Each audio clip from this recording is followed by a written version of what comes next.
Good afternoon, everybody. I'm Jen Brzezinski. I'm the director of the University of Minnesota China Center. It's my great pleasure to welcome you to our webinar today, Urbanization in the U.S. and China, What Can We Learn from Each Other? I thank you for your support of the Considering China webinar series and for your support of the China Center. Your generosity makes programs like this possible. We'd particularly like to thank Kaime and Joseph Terry for their philanthropic support of this webinar series.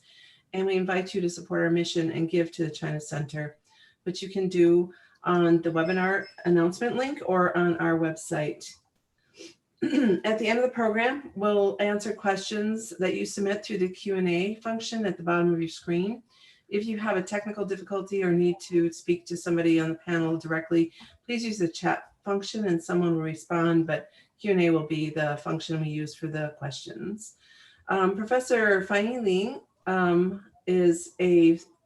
specializes in urban and regional planning at the Humphrey School of Public Affairs. Her research focuses on developing novel land use and transportation solutions to improve human health and social equity. Her interdisciplinary work has appeared in many leading academic journals across multiple fields. Professor Fan's recent work focuses on public transportation development, emotional well-being of cities, and community-engaged transportation equity research. Her research has attracted more than $18 million in U.S. research funding, and Professor Fan also serves as editor-in-chief of the Journal of Transport and Land Use and managing editor of Urban Studies.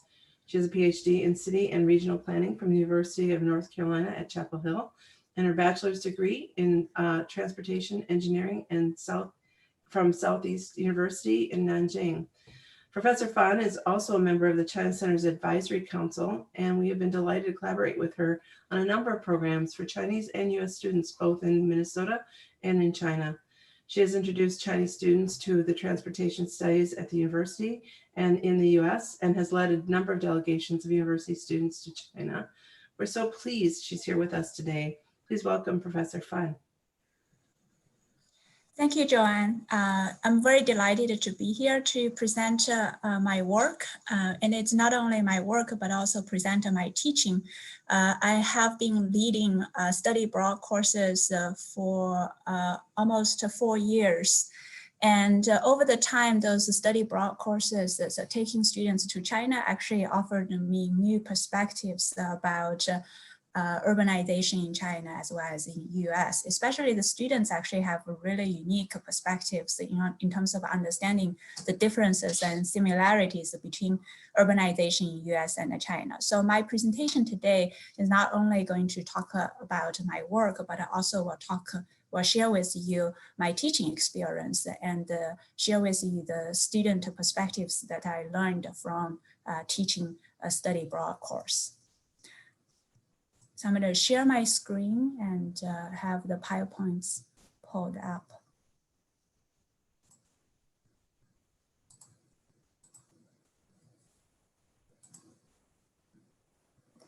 Joanne, can you see my PowerPoint? Yes, I can. Right. I can't see me, but I can see your PowerPoint. Thank you. Okay, so let's take a look. Let's go through the slides together. So my presentation is urbanization in the United States and China. What can we learn from each other?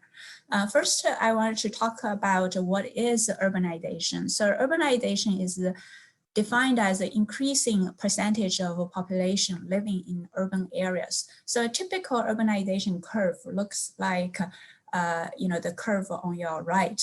Essentially, that have a slow. You have a faster growth at the beginning, faster increasing rate at the beginning, and then relatively slow urbanization rate towards over time. So this is a urbanization in the entire world, and this is since the 1950s, and you can see that the urbanization rate is illustrated by the red line, and you can see that back in, my apology here. So this is actually not the percentage, it's actually the actual population that living in urban areas that is illustrated by the red line, and the actual population, world population that live in rural area is illustrated by the blue line. So you can see that by 2010, we officially have more population who live in urban area than rural area. So the urbanization rate, if we look at the overall global number, it's more than 50% currently.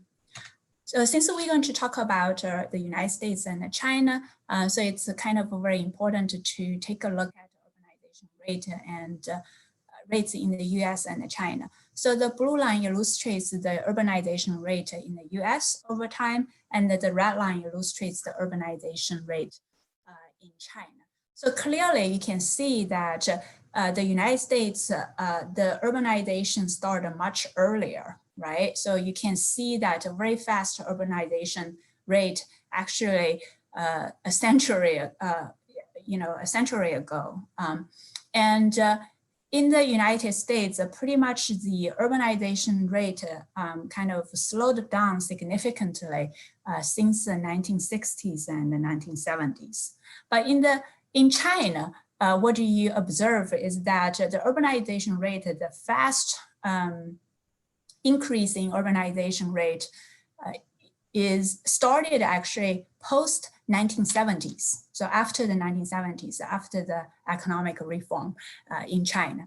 And if you want to look at the difference between kind of the urbanization pattern in China and the urbanization pattern in US, I think certainly that the China's urbanization is much more explosive than the US, okay? So if you look at in China, over 30 years. So right now, the China's urbanization rate is almost, if you look at the 2020, is almost 60%. So between, in the past 50 years, that the China's urbanization increased from 20%, lower than 20% to 60%, okay? So that's very explosive. In the US, that kind of increase actually occurred over 100 years, okay? So in China, you are seeing very fast urbanization in the past 50 years. And this type of urbanization is so explosive that you typically see that kind of rate of urbanization in developed countries over more than 100 years. And it's very important that when we try to understand the urban problems in China, and when we do the comparison, we do not compare US cities with Chinese cities. The US city today with Chinese city today, I would encourage that a comparison that between China cities, the state of Chinese cities today with the state of US cities, maybe back in 1960s, or the cities in developed countries back in 1960s. So you can see that, we all say that in China, there are a lot of environmental problems, but back in 1950s and 1960s, almost all cities, large cities in the US or in other Western countries have those environmental issues. So this is a picture showing kind of London's killer fog back in 1972. And this is a picture of Los Angeles smog back in 1973, and the New York City smog back in 1966. So I think it's very important to understand that if we compare the snapshots, we needed to compare the snapshots that in relation to the proper urbanization rate that we are observing. So now, I mean, if you look at US cities today, one way to describe those cities that we call the US city or the cities in developed countries as a post-industrial city, okay? And you would see, in the mental image associated with the post-industrial city, I think this is a typical image, which is the Chicago's lakefront area, the downtown area, right? So it's ordered, the urban development is very much ordered. Okay, you see a lot of, you see green space, you see nice skyscrapers, but at the same time, I think there are observations that are out there that are suggesting that cities of good laws, fine architecture, and clean streets is like a classroom of obedient dwellers. So this is a kind of like, I'm not saying that, I think that ordered urban development is very good. But what I'm saying is that if the mental image is just those, well-developed CBDs, central business district, that could be deceiving, because what we don't see in a lot of the cities that in Western society is that, there are people who did not benefit from the post-industrialization occurred in the cities. So we have gentrification issues that, poor urban neighborhoods actually being displaced. And then, that's the gentrification issue. And we certainly also see homelessness, right? We also have neighborhoods that have poverty concentration, and we also have residential segregation issues that in cities in the Western society. So, what you can, I guess my argument is that, formality, urban formality, that ordered urban development, not necessarily a good thing.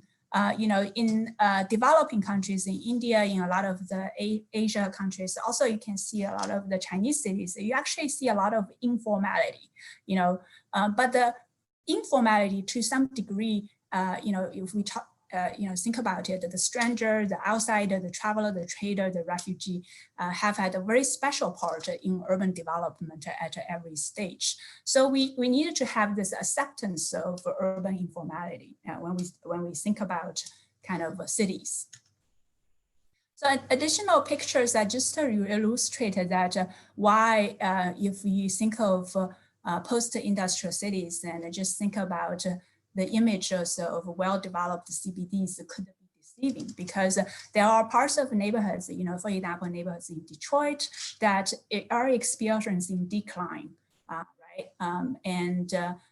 We had the foreclosure crisis, which mostly affected, poor neighborhoods. So we have the so-called dual city problem that the disadvantaged groups not necessarily have access to the post-industrial success we had in US cities. And also I think,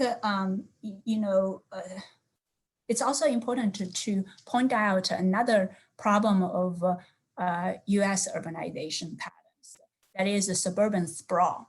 So this is the so-called suburban wave. So you basically, over time that people, developers develop housing units actually farther away from the city center. So the picture here is showing you Las Vegas back in 1972. That's the red color illustrated developed land, and in 1995, that is the developed land. So this is a huge urban sprawl. And with urban sprawl, there are additional issues associated with it, kind of auto dependence. You have to, our city is the default, often for cities like Las Vegas, the default transporting mode is car, but there are people who don't have access to automobiles. And also that auto dependence could create issues such as traffic congestion, create issues such as, kind of air pollution, and also more importantly that this type of low density development patterns is a waste of valuable land resources, and also that consumes a lot of energy. So if you think about the suburban development pattern, right? So it's also kind of very orderly, right? So you typically don't see a lot of, not even land use mix, right? So if there's a residential development site, it's entirely residential, 100% residential, right? And you can see those cul-de-sacs, right? And it's very homogeneous, that this is a neighborhood that do not welcome diversity or, so it's a form of development that actually focus on differentiation and homogeneity. The urban, in the US, urban planners actually have proposed many concepts try to describe the kind of urban development associated with the urban sprawl. One concept is called edge city, basically that there are actually more jobs than bedrooms, means that there are more jobs than residential units. And the edge cities are typically being developed at highway interchange areas. Boom burp is another concept talking about the suburban sprawl. It's a very low density, also very wealthy neighborhoods. Extra-urban development occur at the fringe of metropolitan areas. I think an example I could give is North Oak in the Twin Cities region, right? Do not even have a central wastewater treatment facility. But with the urban sprawl and the suburbanization, what you see is that there will be pockets of decline areas. And the decline areas actually not necessarily in central city, actually being pushed to inter-ring suburban areas. So there are population decline, income decline, and limited tax capacity. And so it's very important to recognize that as we see successful city center development, we also actually see inner ring decline in a lot of the US metropolitan areas. I think in the Twin Cities region, the northern suburban areas are experiencing some inner ring decline. And in addition that urban sprawl, although it looks like a very cookie cutter within the neighborhood, but between neighborhoods, what you see is that leapfrog development, right? In continuous, you basically see development occur at a place of nowhere, right? And no land use mix. So a very useful term that has been used to describe that kind of development or regional development is the so-called galactic metropolis that very much emphasize the characteristic of fragmentation and diffusion, that all those like shopping malls, gated communities, theme parks, they like, it's like floating in the galaxy, seemingly together, but actually far apart, okay? So this type of a pattern of land development will lead to auto-dependence for sure, because the only way being connected, if you need to visit a different type of destination, you have to drive, okay? So suburban sprawl and the issue of kind of residential segregation we have in the United States, lead to the issue of that certain groups and typically disadvantaged groups do not have the right to the city. I think it's not intuitive to understand the right to the city, this concept, because what do you mean right to the city, right? The city is right there, everybody can visit. But because, the city, so for example, what kind of behavior actually being expected when you use the Minneapolis Skyway system, right? So there are certain level of expectation. And there are people whose presence may not be welcomed in urban spaces. In addition, I think rights to the city, we needed to think more broadly. I often use the transportation example. So for example, in the 1960s and the 1970s, a lot of the transportation pedestrian safety programs actually developed by car companies, okay? So those pedestrian safety programs to some degree actually indicate that pedestrians are not traffic, okay? So you can only cross the street when there is no traffic, literally meaning that you are not the traffic, the car is the traffic. So this type of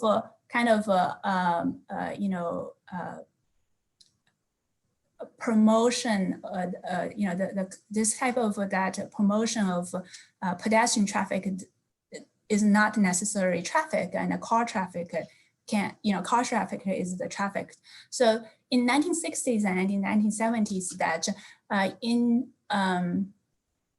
Boston, there are cities actually adopt those laws that suggesting that jaywalking is illegal. So when you cross the street, you need to pay attention, watch out for car traffic.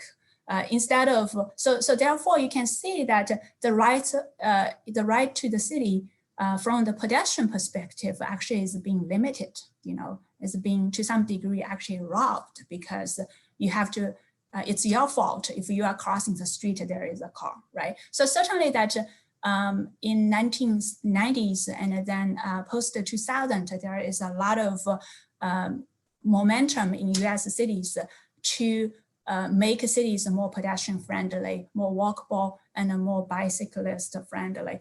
But you can imagine that this is a good illustration that cities actually can create an underclass. Okay, and about being when a city that is very much auto dependent, to some degree we create the underclass. Pedestrians actually being discriminated against, and pedestrians do not have the broad access to spaces, urban spaces.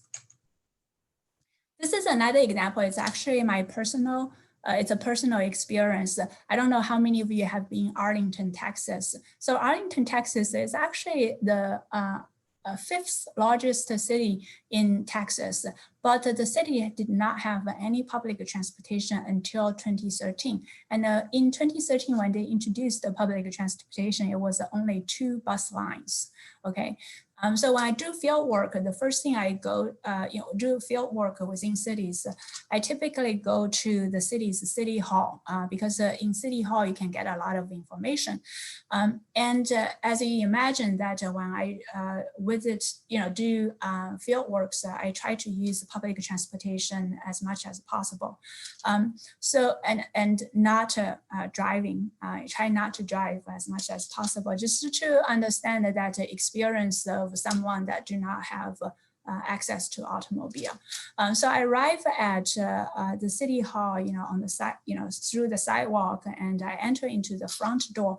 And it's very interesting is that when I enter into the front door, I see this bronze statue, but the bronze statue was not facing me. So I enter into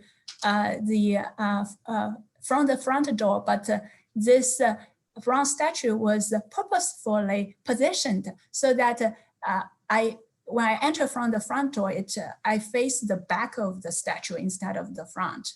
So it's very interesting, right? Why they purposely place the bronze statue that facing the back door. So later I realized it's because the back door is connected to the parking lot. Okay, so the default mode is that you consider that people coming from the parking lot. So this bronze statue is actually purposefully positioned to welcome people who drive and park in the parking lot and come into the city.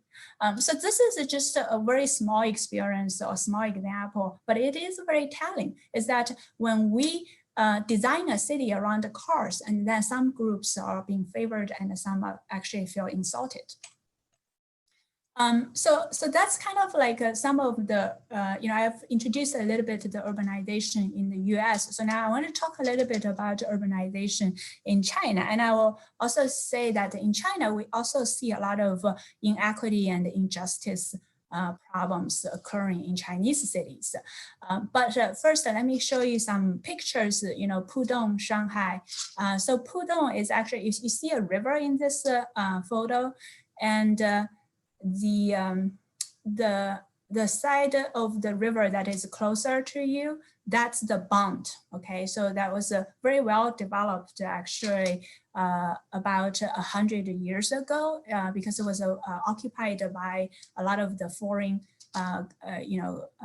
banks. And then cross the river, that side, that's called the Pudong district. The river is the Huangpu River. So cross the river, that's a Pudong district. And back then, so about 50 years ago, the Pudong district was mostly, industry land or agricultural land, actually. But now, actually, just after 26 years of development, that is the Pudong district now. The kind of famous landmark is the Pearl Tower, TV tower, the Oriental Pearl TV tower right there. Similar, development occurred in other cities in China, such as Shenzhen. So this is the Ruohu Railway Station 30 years ago in the city of Shenzhen, which is very close to Hong Kong. And then now, this is the Ruohu Railway Station. And the Shennan Boulevard, so that's the Shennan Boulevard back in 1983. And basically that is, you can see rural villages in the background.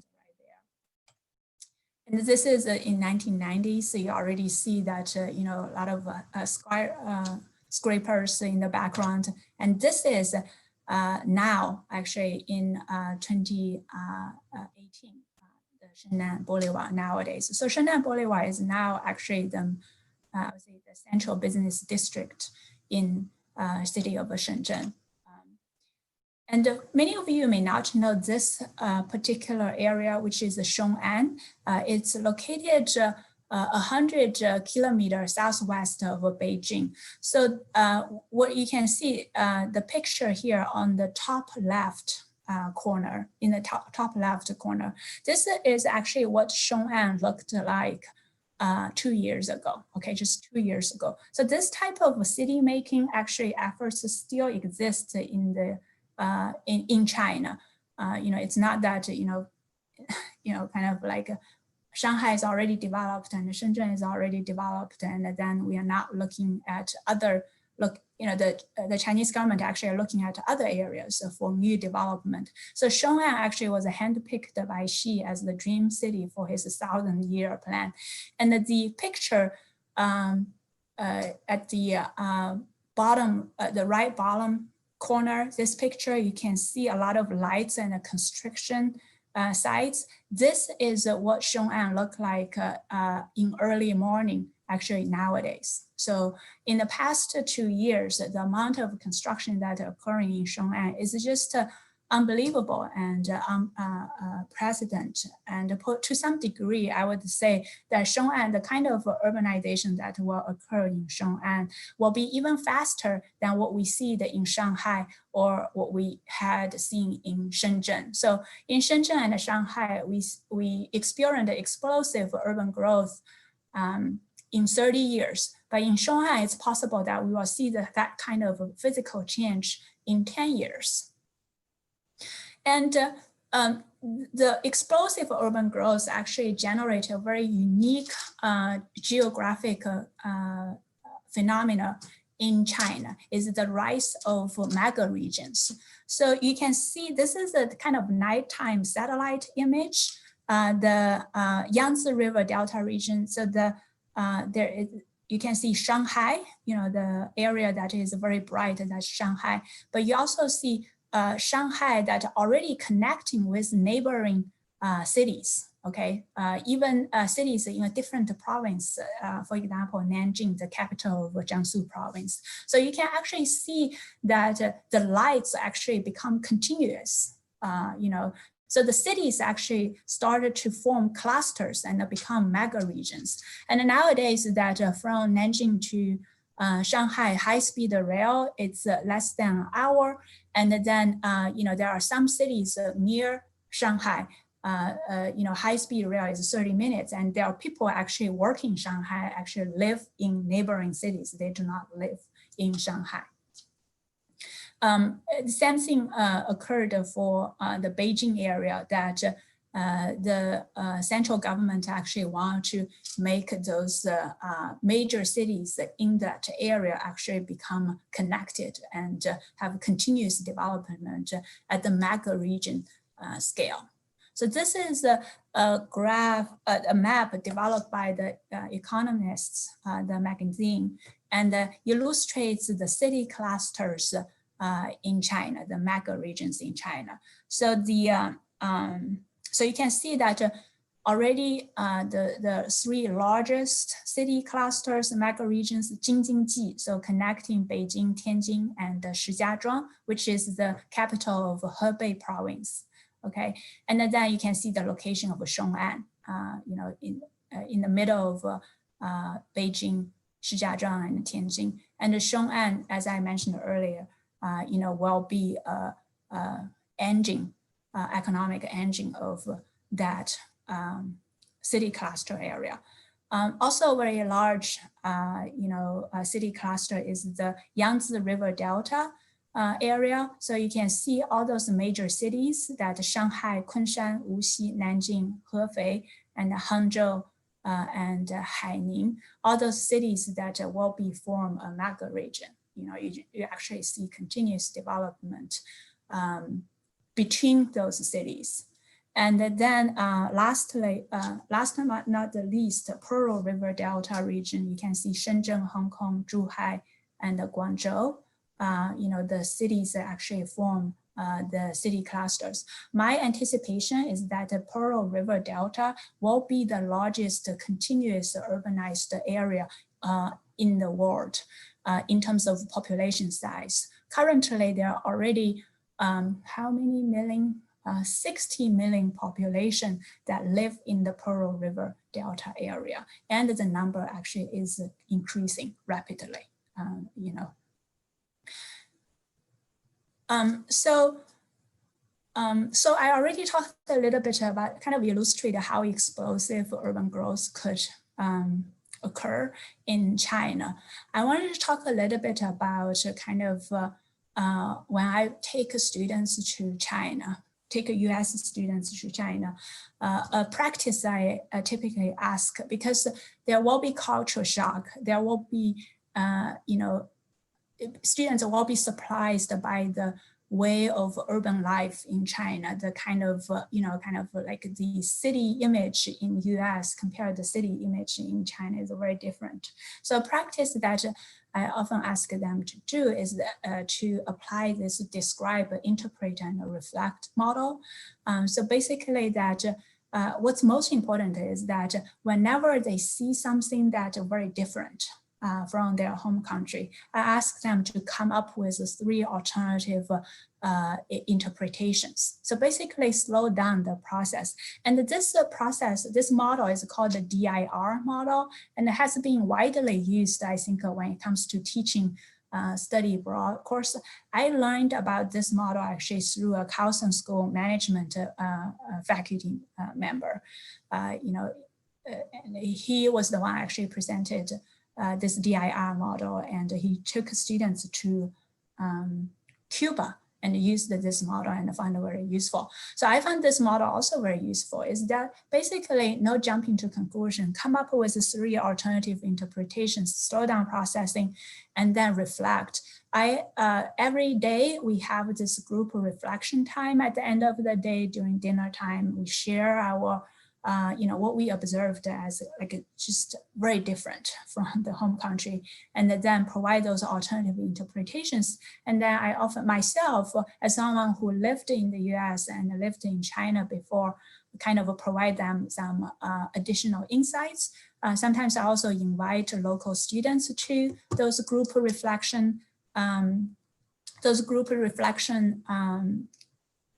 sessions, and they can provide kind of their insights. And this type of reflection actually has been very helpful. So I want to show you kind of perspectives from American students, and which I think they are very critical, which is good in a very good way. And actually, I learned a lot actually from students by teaching. Kind of, I felt like they learned from me, but also I learned more from them. For example, like a student observed that whenever you go to Chinese cities, there are always a city that they're always an area being advertised as a historical area. But when they go to the historical area, they actually don't, they see a historical recreation of a not so recent past, rather than preservation of recent or existing way of life. So, you see, that person actually is a fake person right there, showing kind of what's the historical way of making food. But the student actually, when visiting those areas, they don't feel that being connected to that historical way of life.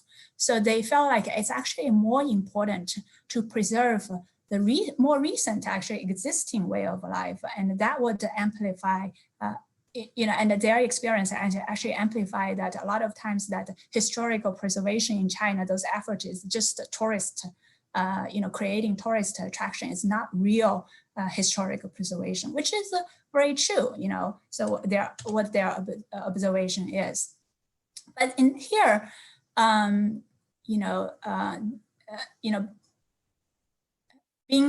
students being very critical, but at the same time, they also observe something very unique that you don't typically see in the US, on the US streets. So here you actually see two people actually playing badminton on a very well paved sidewalk area.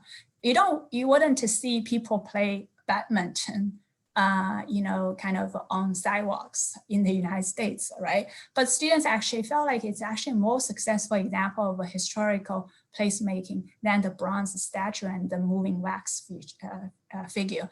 I think that's a very, that was a great observation, and just showing that the creative use of public space. This is what actually I mean about a right to the city, is that, the government may design this as a sidewalk, but can local residents redefine this area as a recreational space? I think they could, and I think, or this indicates that, this neighborhood needs more recreational space, and the government should actually create a more recreational space if they don't want the local residents to play badminton on sidewalks.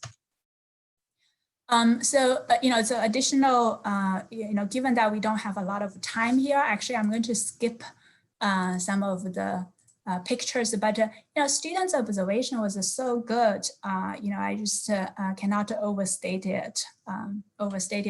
So this one is especially that, the government actually subsidized the renovation of exterior walls.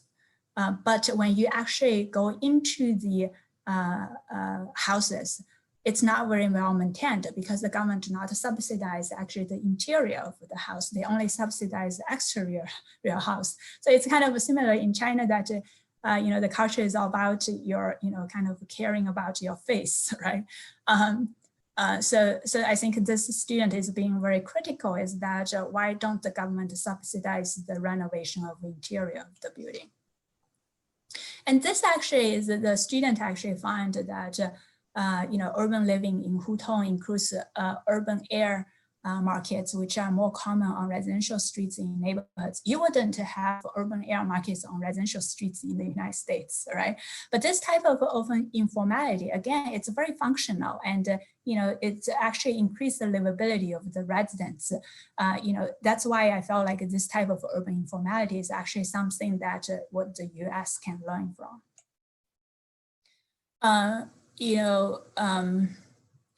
So here is that, life actually is spilling onto the streets because those Hutong neighborhoods, the houses are very limited space and no, lack of interior living space, electricity, water, or other amenities such as washer and dryers. So people actually, do laundry using the street space and blurring the line between private and public space. But is this, so in the US, I think the formality I'm talking about is that there is a very strict line between private and the public space. And because of that strict line, I think, it's not necessarily saying that's not a good thing, but to some degree that in the past several decades, what we observe in the US is that there is diminishing good quality public spaces. A lot of the high quality recreation space become actually private or club owned. Okay, so this is just any kind of how residents retrofit their vehicles so that they can operate on narrow streets. The importance of greenery on, along the streets. And this is a very interesting picture in the middle. I'm just going to talk about the picture in the middle. The material of those bricks actually plastic. So they actually plastic, they look real, but they actually plastic. So the students were being critical is that, well, that's not real historical preservation. But then another student, kind of disagreed, suggesting actually that's a very affordable way of historical preservation, right? So when you don't have money, you cannot pay the bills. Maybe that's, using a different material, maybe not a bad thing. Okay. So again, I also want to mention that, some very tragic events that occurred in large cities in China.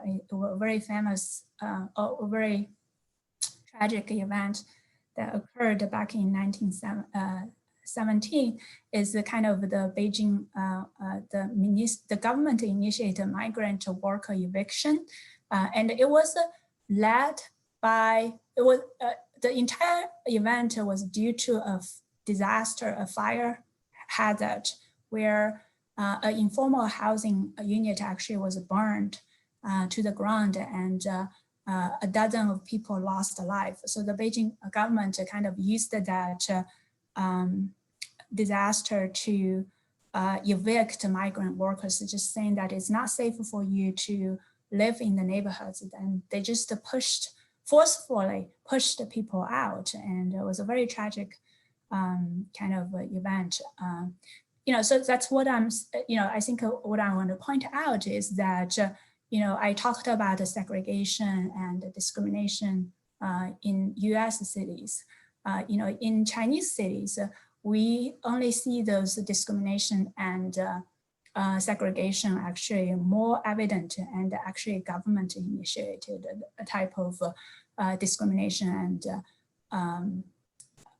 displacement.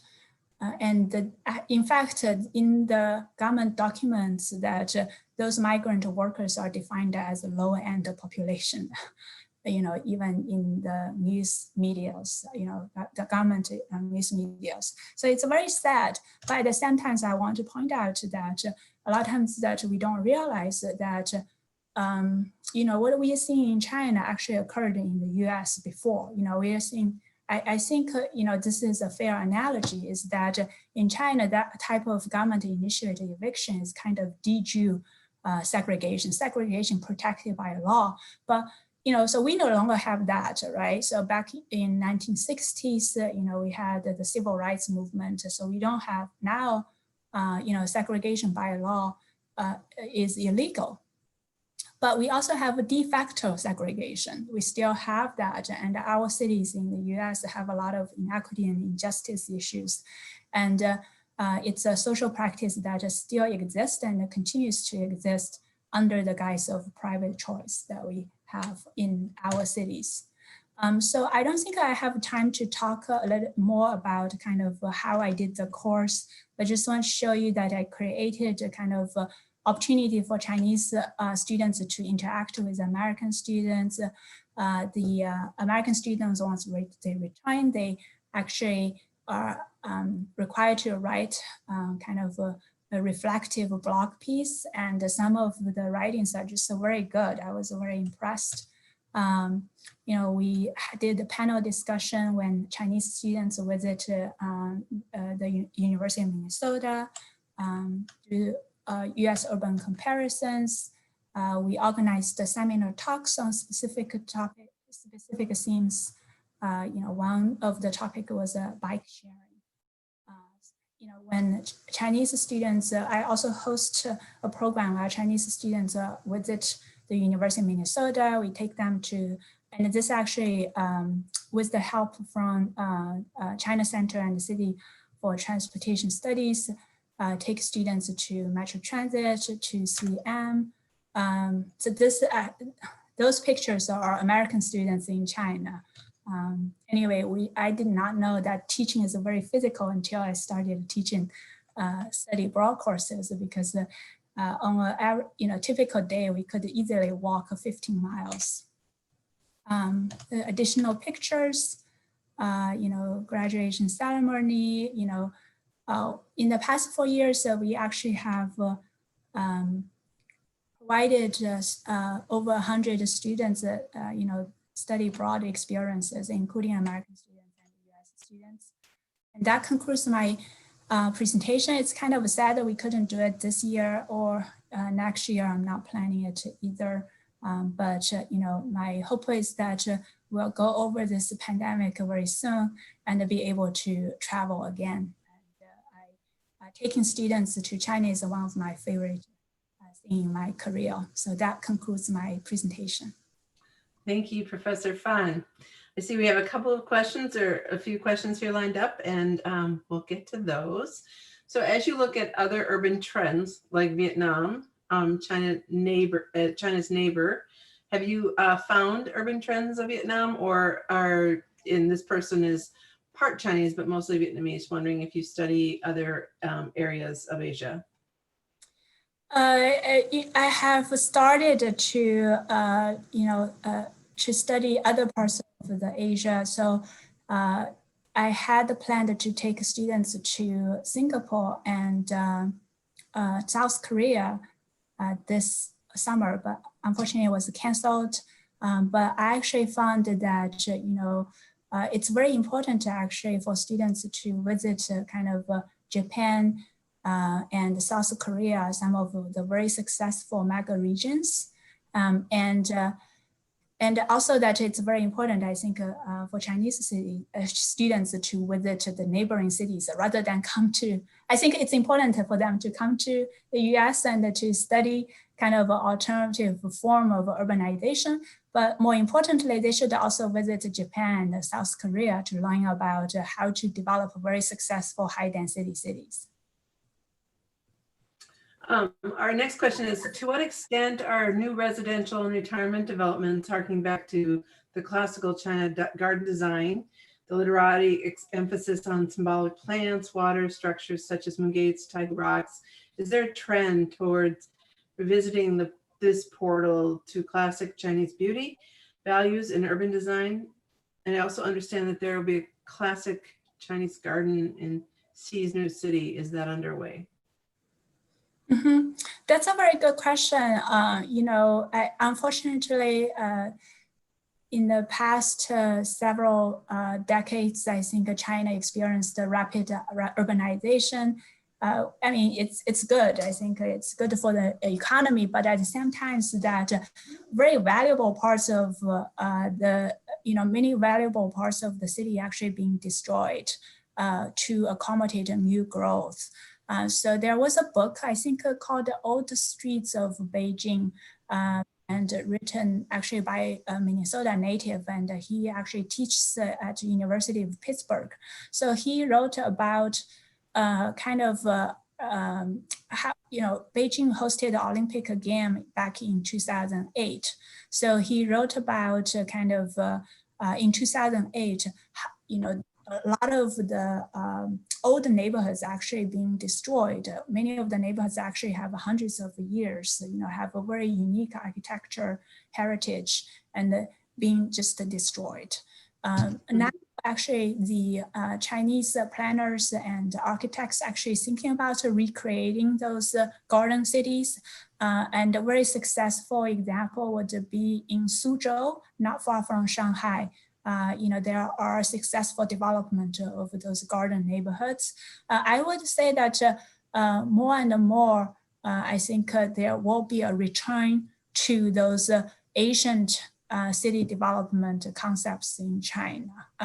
As China, I think architects and planners in China recognize, the weaknesses of kind of those sprawling development, and also learn lesson from the US city development or region development history. Thank you. Post-COVID changes now that China has reopened, home ownership preferences changing, or long-term implications for city life across China from the COVID pandemic? Sorry, what's the question? Because I thought it felt like a comment. I know, I'm sorry, I probably read it as a comment. It's basically in this post-COVID environment, are there changes now that China is reopened? Are changes in density or home ownership, perhaps long-term implications for city life across China? Or has it kind of resumed its normal pace and Chinese cities are marching on as they have before? Yeah, so I have not been able to visit China, but I certainly learned from my friends and the family there that they kind of resumed the pre-COVID life. Actually talking about COVID, impact of COVID, I do think that actually COVID could make people, make the society actually even more inequitable. I think in both US and China. So in the US, I think the desire for differentiation, people very concerned when there is a major concern about safety and health. And then I think there is even less interest in creating those good quality public spaces. I think this, a lot of times I think, in China, you also see a lot of privatization of urban commons. So I think there is a lack of good quality public spaces in China as well. And I think that, I think planners and architects need to be very cautious about that trend. Thank you. So do you only accept enrolled university students, or are you open to adults through extension? I would be more than happy to include adults from extension, because I think having a very diverse group of students in class itself is an asset to the class, to everyone involved. Yeah. Okay. Well, I'd like to introduce my boss now, Associate Vice President and Dean for International at the Global Programs and Strategy Alliance, is Meredith McQuaid. And she is very supportive of this series, and she provides us with outstanding leadership in engaging all programs on China. Thank you, and welcome, Meredith. Give us some closing remarks. I have a million questions for Dr. Fan, and we could stay another hour with all my questions. But first of all, thank you for being here. It is such a fascinating topic, and I love hearing about the course you've been running, and it must be so interesting for the students because you probably know this, but I've been going to China since 1980, so I've really seen the growth and the change from everything's bikes, and then everything's cars, and now we're going back to bikes. But I've never had the insight that you provide in terms of explaining how and why it's done. And so I just really envy the students, and you must be such a great resource for them, I'm sure. I think one of the most interesting things is because it's so physical and because the cities are so different, it's often distracting for people when they go the first time to really see anything but chaos. And so that idea of judging and thinking, there is no planning here, and for you to really understand that there is and how it works, I just can't thank you enough for the work that you do, and also for your insight, of course, into urban planning in the United States. And I would have loved to talk a little bit more about sort of the difference, like who's involved in urban planning in each city. And so I think someone already asked you if they could register for your class. I think you might actually have to offer 4 times a year the trip to China. But we're so lucky to have you at the U, Dr. Fan. And I know your experience is really, really deep. And urban planning is critically important to our happiness in life. We want to live in places that are safe and accessible, and that also address economic needs. So thank you so much for being here. It was really, really a pleasure to listen to you. And I hope we get to have you back. Yes, so can I just say a few words? I just want to express my sincere thanks to China Center and also Joanne, Haiyuan, and also Zhen Yang and Rusty. I think they helped significantly with my China course, and also that when I host the Chinese students at the University of Minnesota. Also, sincere thanks to Meredith, to you, to your leadership at the GPS, and I think without the support, those efforts could not happen. So thank you very much. I All guess right. we'll go back to Joan to close it out. But again, thank you very much. And really, there's been no better time for our two countries to understand each other. And we can enter it a lot of different ways, but urban planning is a really important part. So thanks again. Thank you, Dr. Fan. Thank you, Meredith. And we will close our program now, but we hope you join us again on October 28th. We'll do a panel discussion about the film First Vote. It's a film that follows Chinese American voters on their first vote in the US election. And it is done by a woman named Chen Yi. We'll be having Chen Yi on the panel, as well as Kaiser Guo and Dr. Jennifer Ho, who are also featured in the film. And then on November 12th, we'll be doing sort of a post-election review of what happens now and where China engagement will lead us with Robert Daly at the Kissinger Institute. There'll be more coming. Thanks very much for joining us, and we appreciate your support and attendance. Have a great day.